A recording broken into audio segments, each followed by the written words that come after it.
It is.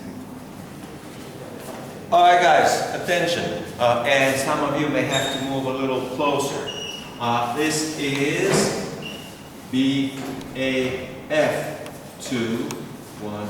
Is it 211, right? Yes. All right, money.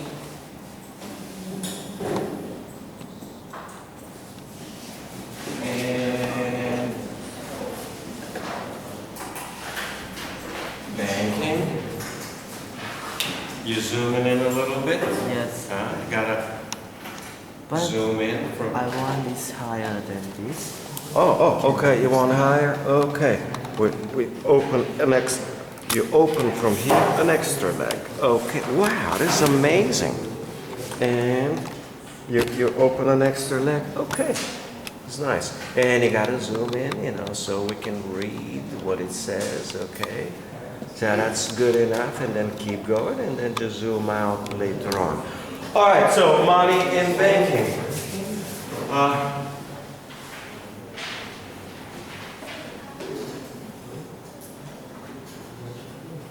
My name is hard to remember, even harder to pronounce. The last name appears to be a little easier. My grandfather was Peter, so last name becomes Petrov. Okay, but the easy first name is Chris. Okay, Chris is easier to remember. All right, so money and banking, where do we begin? Well, first of all, this course turns out to be pretty much one of the most difficult courses to teach. And there are a lot of, these two guys separate. All right, guys, you separate. Move away. Another chair, another desk. Okay? No, another desk. Move. Your whole self, some other desk, some other place. All right? Because I had enough of you. All right. It's a difficult subject, and there are many reasons. First reason is that this is your first course in finance. So that's the very first reason. First courses are always difficult. Now, this course is part of what is known as financial economics.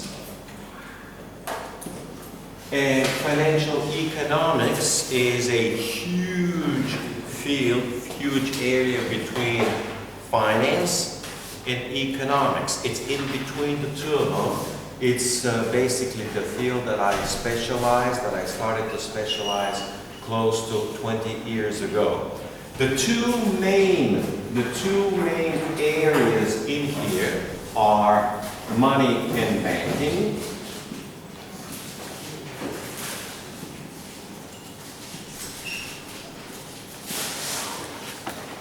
which is the focus of this course. And the second field is called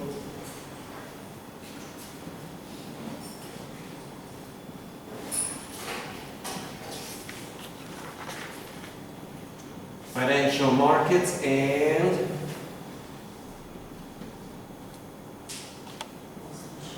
institutions, which is the focus of next semester. Okay. Now, what is financial economics about? Financial economics studies the financial system. Financial economics is the subject which studies the financial system.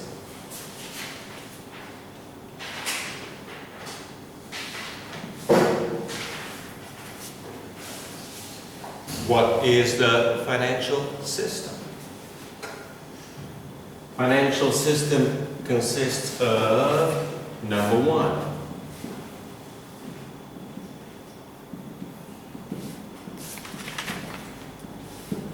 financial institutions.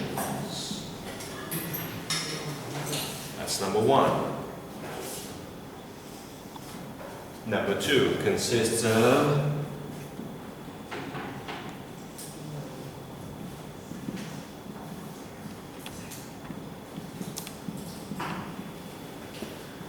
financial markets, and finally, as the component of financial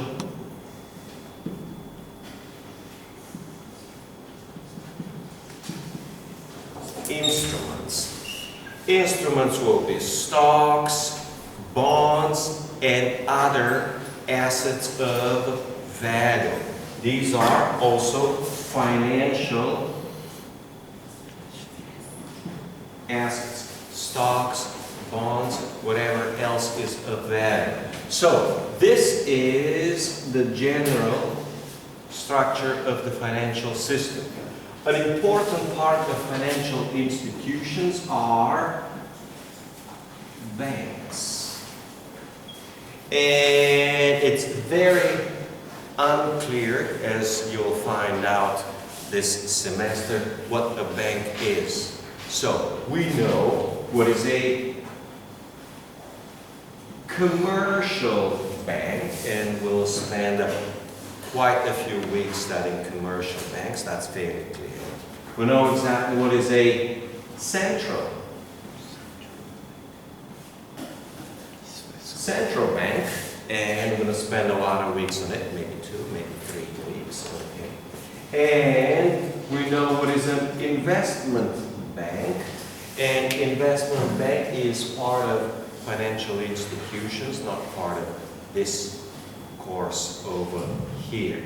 So, financial economics studies the financial system, and financial economics is about the following: how the financial system affects the economy. So, financial economics is the subject of how the financial system affects the economy. So, how financial institutions affect the economy, how financial markets affect the economy, and how financial instruments affect the economy. Most of this economy will be the macro economy. So, the financial system affects mostly the macro economy. Now, let's try and get the macro economy.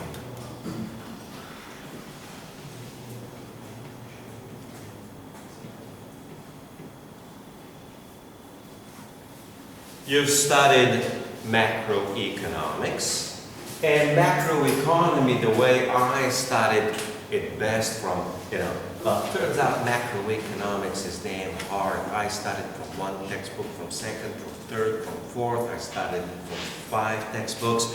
And finally, I found back in the old days, that's 25 years ago, one where I actually understood what it's about. Well, it's about GDP. In other words, macroeconomy is about national output, what people produce. So, the economy is, do we produce books, or juice, or milk, or phones, or education, or hospitals, whatever people produce. Number 2 is employment. And employment is about jobs. Like, why there's so many jobs in the capital, let's say of Phnom Penh, and few jobs outside the capital. All right? Why there's so many jobs in Manila and few jobs in the rest of the Philippines? I mean, you got 1,000 or 10,000 islands and no jobs there. All the jobs are in Manila and Cebu, okay? So, macroeconomics tries to explain jobs, why there are or aren't many jobs. Number 3, macroeconomics tries to explain wages. Why salaries are high or low, and what affects salaries.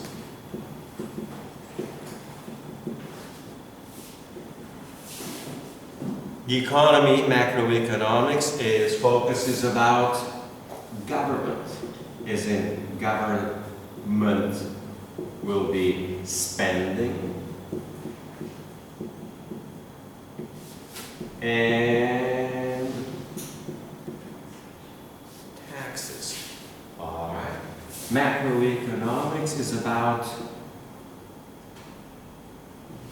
imports and exports. Okay. And there was number 6, which I can't remember right now because that's been 25 years ago, and I can't remember everything from 25 years ago. But getting back to focus on the connection. Financial economics is how financial institutions affect production, how the institutions affect jobs. Banks may be creating jobs, may be destroying jobs.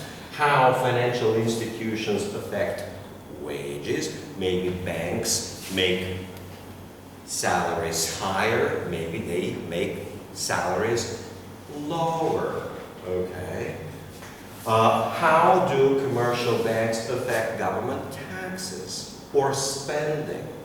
Well, example, government borrows money from the banks and spends it. Okay. So clearly, banks affect spending. Well, how financial institutions affect imports and exports? How they help the country import more?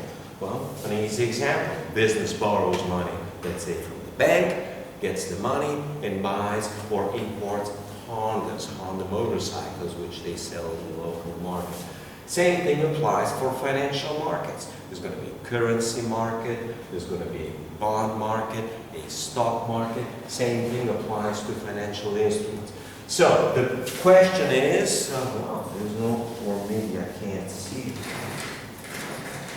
how these things here, how these 3 pieces affect the macroeconomy over there. Okay. All right.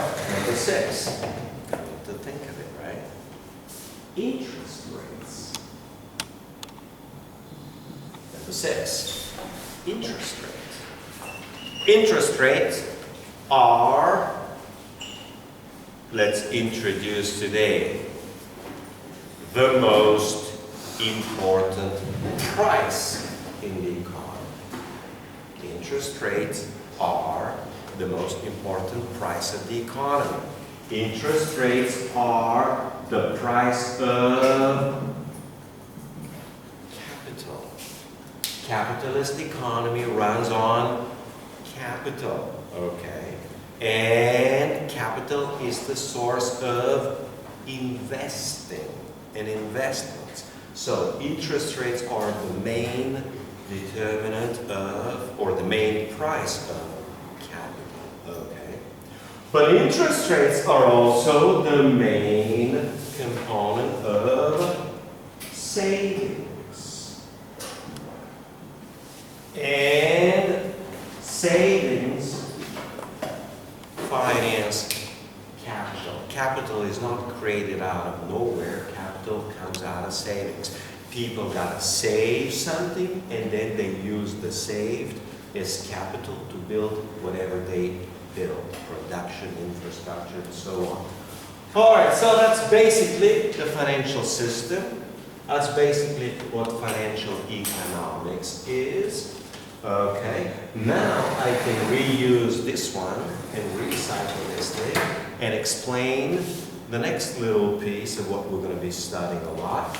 A major portion I can add it, if you like, over here within money and banking. I can put it up here or I can put it down here. Number 3, a very special field of financial economics is called monetary economics. Monetary economics. What is monetary? Monetary means of money.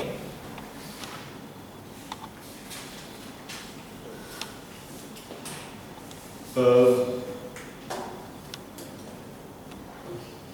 money.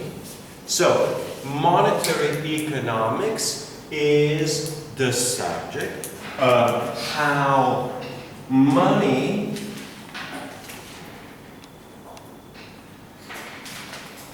affects the economy.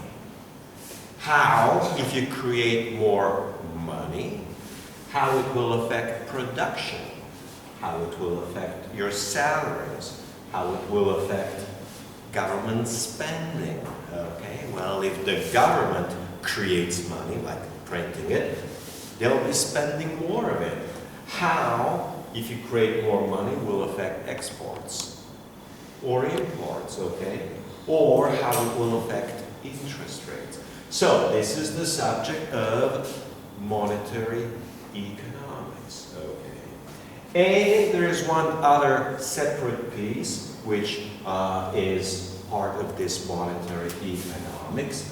The second piece is credit. Credit is about borrowing money.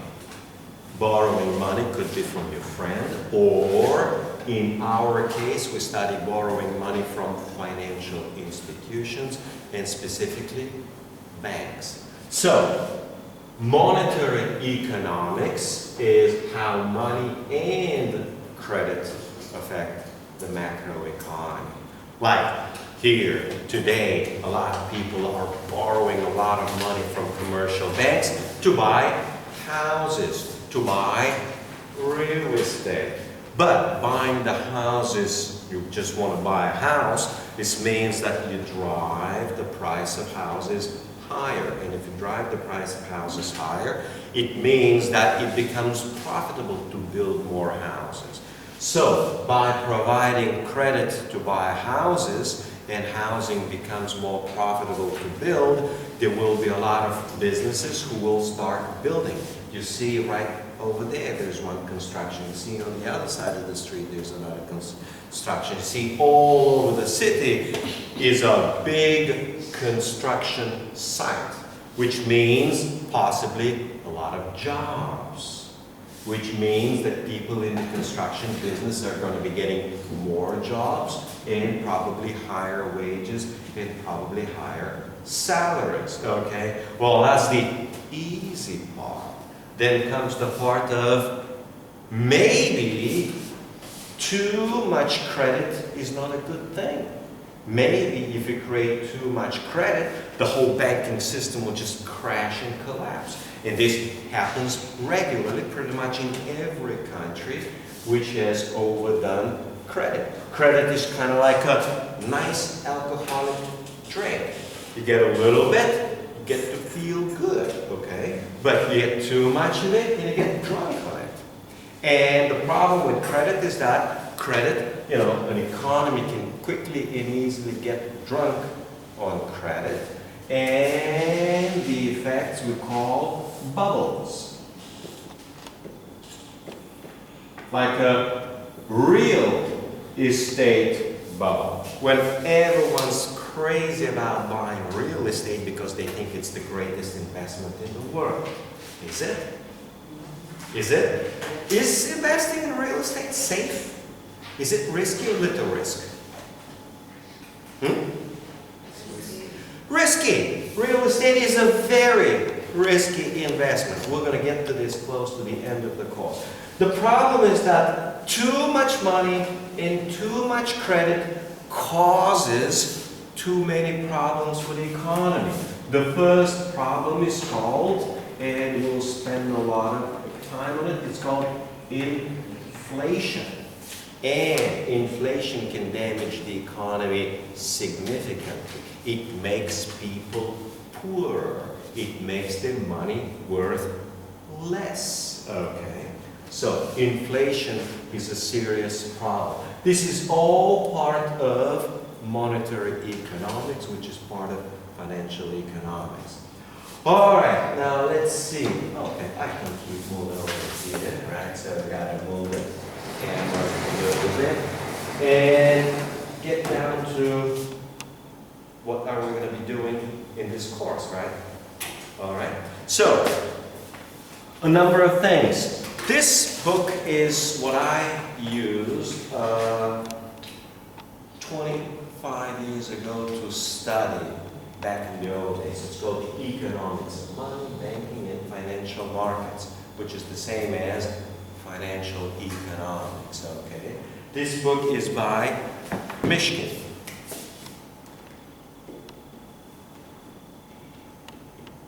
This book is by Mishkin. Turns out that I studied from it 25 years ago. It was a decent book. It was an early edition, and the book was relatively decent. Back then, I didn't see a lot of problems with the book. Later on, as I've been learning and studying and specializing in this field, I got to see, oh, there's a little mistake here, oh, there's a little mistake there, oh, this is not correct, oh, this is not right. And I came to the point where I realized there are 5 to 10 mistakes per chapter, sometimes more. Later on, I realized that as I keep teaching, I spend half the time explaining the mistakes and errors in the textbook, where most of the time goes into what's wrong with the textbook as opposed to teaching things right. And again, for a while, students began to complain, well, why are we even using this book? And back then, one of the reasons was, well, there wasn't anything much better there. Now, things since then, at least I have changed quite a bit, and I have found for you an infinitely better book. It's called The Mystery. Can anybody see The Mystery of Banking? The Mystery of Banking is a lot easier. I thought when I was a student like you that money and banking was very difficult and very complicated. And if you study from this textbook, it is difficult and it is complicated because it makes things more complicated than they really are. Okay? Turns out that things are a lot easier, a lot simpler, a lot more straightforward. Zoom in, right? Okay, everyone having fun? Okay, thank you. Now we can zoom out. Let's write the textbook. Textbook is called The Mystery. Because it is a mystery for most people. It is especially, banking is a mystery for most people who complete the course of money and banking. After that, it's still a mystery, and you'll find out why. Mystery of banking. The author is Murray. There's got to be some N, maybe. Yes, there's one N in the middle. Rothbard.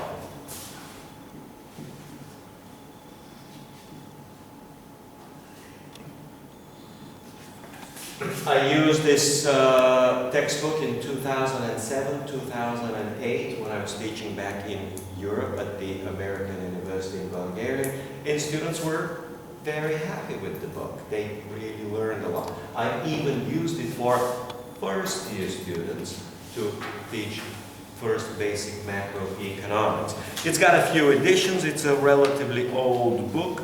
I think this edition will be 2008. And here's the best part. It's free to download. So you just type Mystery of Banking, Rothbard, PDF, or free PDF, or free PDF download, or download free, whatever. Mystery of Banking, Rothbard, PDF. I mean, you're even better experts than me on Google, right? You do Google all day. I just do it when I need to do some real work. So, this is about the textbook. Now, this textbook we will not cover all. We'll cover most. Now, here's the second good news. It's small. This is everything that we're going to cover. And that's about 190 pages. Also, you will notice something else. The letters are big and rare. So let's start chapter 1. You can even print 2 pages and you can read just fine. Okay? You can print 2, you can read just fine. So that's the next thing. Getting back to what we're doing. This textbook, as you'll see later on, is a giant mess. It's not well organized. It's not clear. Chapters are complete disorder. This textbook is the exact opposite. And I'll do a little bit of that. We're going to do, you guys should open, yes, question. We only need the mystery of banking. Unfortunately, not. I will explain that within the next 10 minutes for you. I'm beginning to give a 10-minute long answer to your question. All right. It's very nice in the following sense. There is part 1. And part 1 is just called money. And part 1, money, covers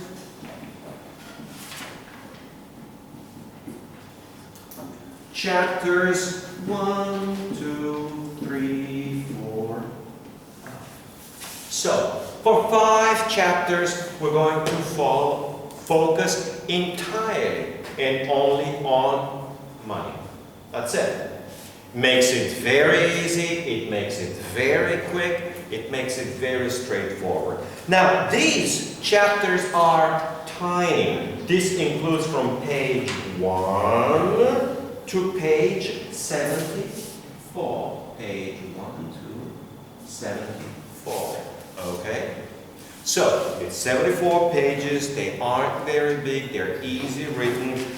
Maybe there's one chart, so it's everything words. And now comes the next nice thing. When we're done,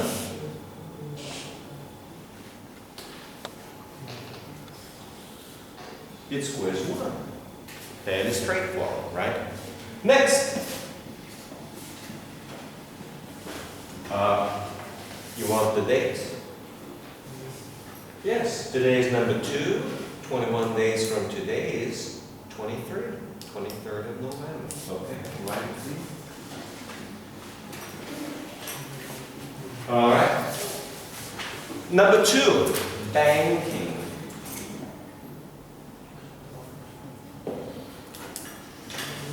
Now, you'll get to notice very quickly and very easily that there is not exactly too much about banking. He speaks in this chapter called loan banking. We'll study loan banking. We know exactly what loan banking means.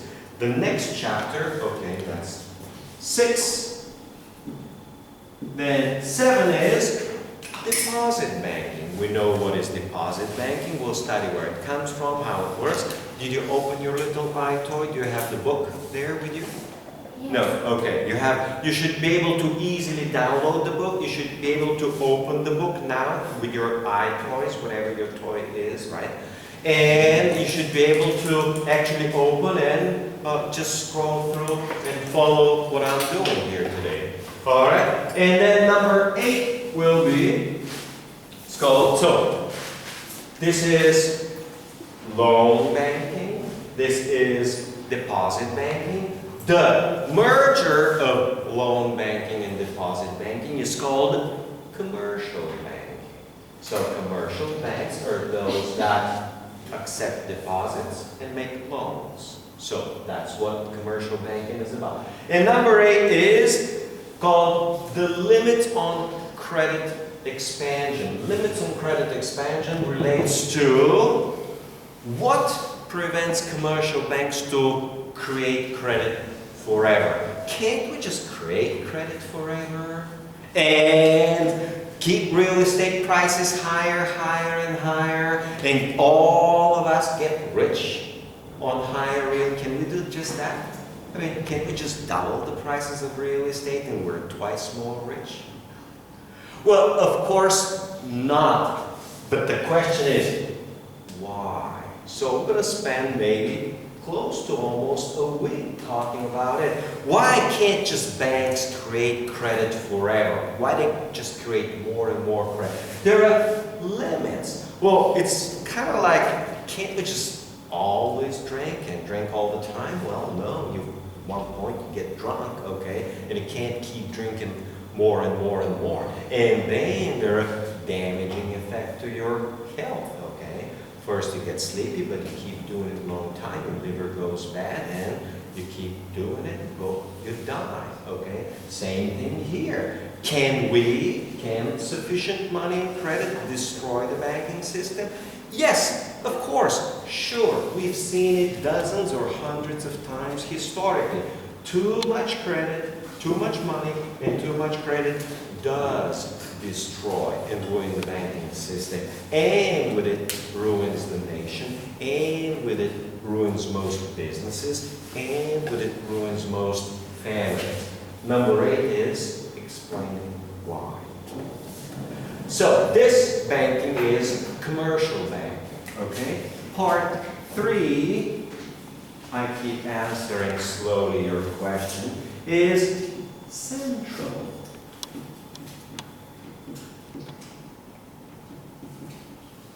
banking.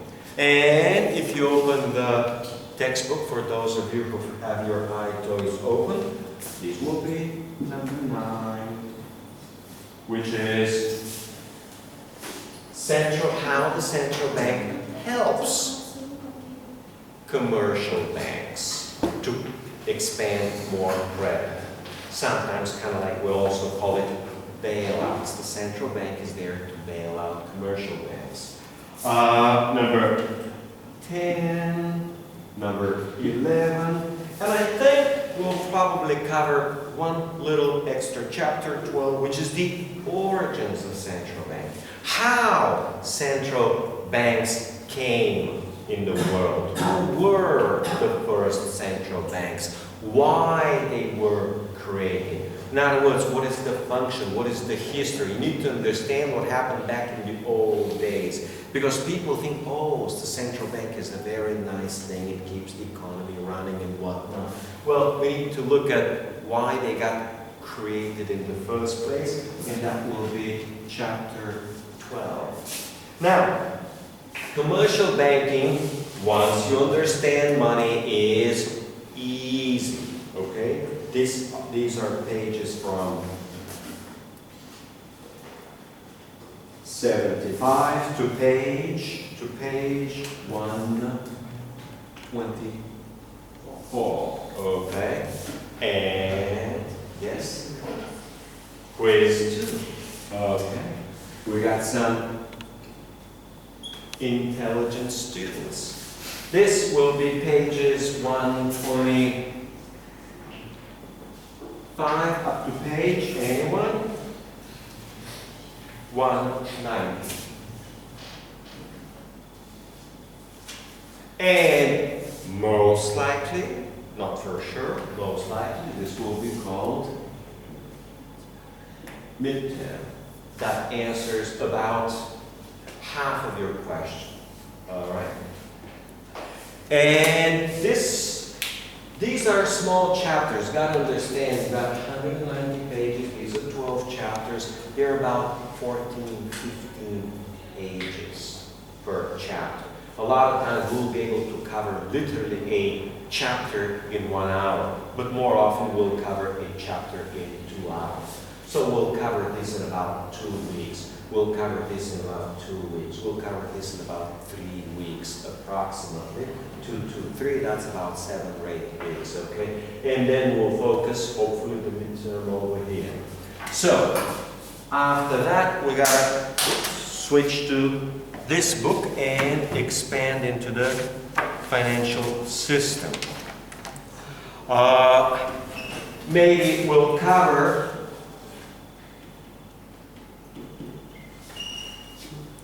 let's see. We'll cover, and I did a little bit, chapter 2, an introduction to the financial system. So, Chapter 2 will provide a short introduction to financial institutions and financial markets and financial instruments. Okay, that's number 2. 4, 5, and 6. 4. These are all small chapters. We will have covered a lot of them from here. These are chapters on interest rates. Remember, interest rate is the most important price in the whole economy. It is the price of capital. So we need to, or you need to, understand well what interest rates are. Okay? Interest rates are the foundation of finance. Okay? Finance is about 2 things. It's about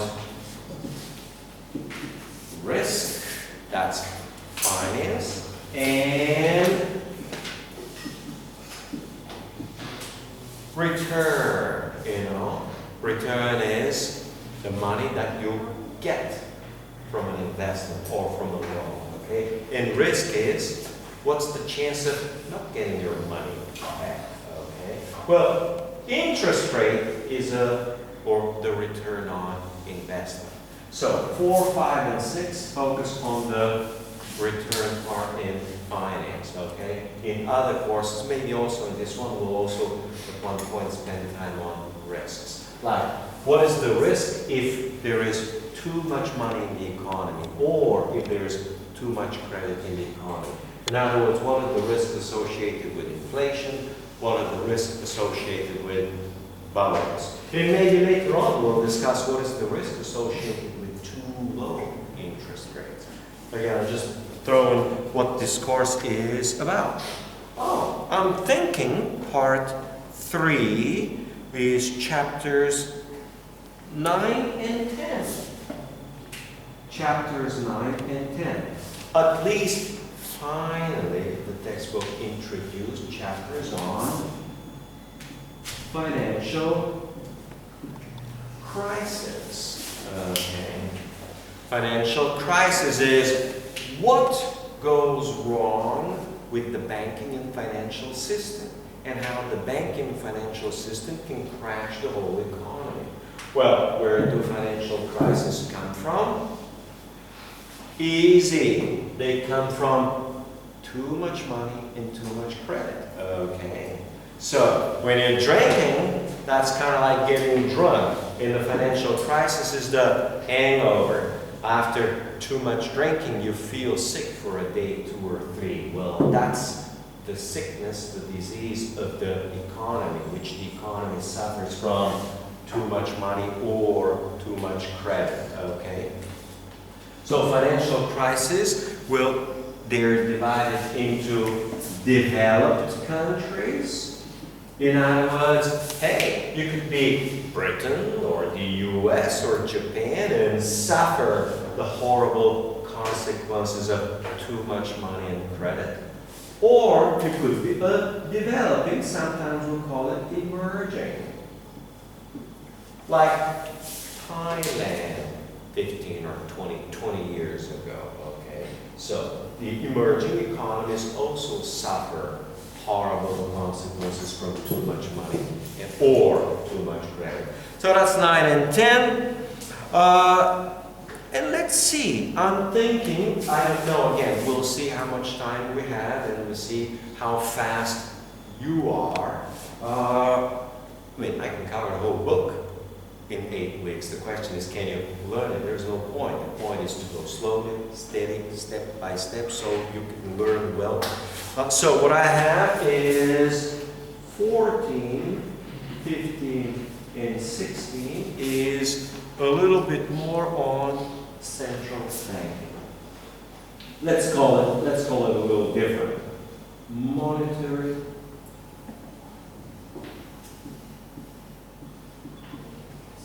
policy. You've already studied monetary policy a little bit. Maybe you can spend a week or 2 weeks on monetary policy. What is monetary policy? Monetary policy is how the central bank controls money supply.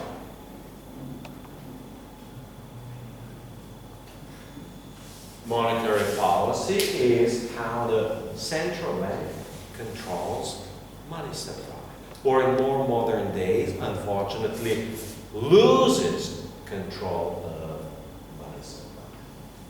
All right? So these are, from what I'm seeing here, the top candidates. Again, these Michigan chapters are small. The whole textbook is like 25 chapters, about 600 pages. So these are about 20 pages per chapter. The chapters are small, a lot smaller than other textbooks like economics, so they're relatively easy. And again, we don't have to cover a lot of it. Now, there may be one extra topic, probably little time. Probably I'll spend some time over here. It's called the Global Financial Crisis of 2008. There's been a financial crisis 8 years ago, and you need to understand what it was, what caused it, what happened, what are the consequences, and why we still today, 8 years later, suffer from the horrible consequences of that financial crisis, and how this crisis affects developing countries like yeah. Well, even now, Thailand, Cambodia, Vietnam, it's called Indochina. How it affects the local economies over here, because it affects them in one good way and in another very, very horrible way, okay? The reaction over there of extremely low interest rates have caused a monstrous huge real estate bubble here, as well as in Thailand and the countries around. And when these bubbles burst, we may and will study what are some of the expected consequences. All right, well, that's my little story for today. Let's see what questions you may have. First of all, were you able to get the textbook? Meaning the first book, the Rothbard, but let's focus on that thing. And with it, we just go step by step, chapter by chapter, slow. And then, as we get through a particular part, we get through a quiz or an exam. Questions? Any questions? No? Easy. All right, well, I want to get the attendance sheet. If there is anything, you can see me in the office or ask next time. Next time, it will help you if you already print parts, just the chapter. You see, these are, I already showed you, these are the first 5 chapters. This is everything, the first 5 chapters. So it will help you so that you can follow. As I'm writing on the board, as I'm showing whatever it is, you know which page it is, and you can keep up and follow. It's going to be a lot easier for you to study and prepare. All right, Ken? Oh, you're falling asleep.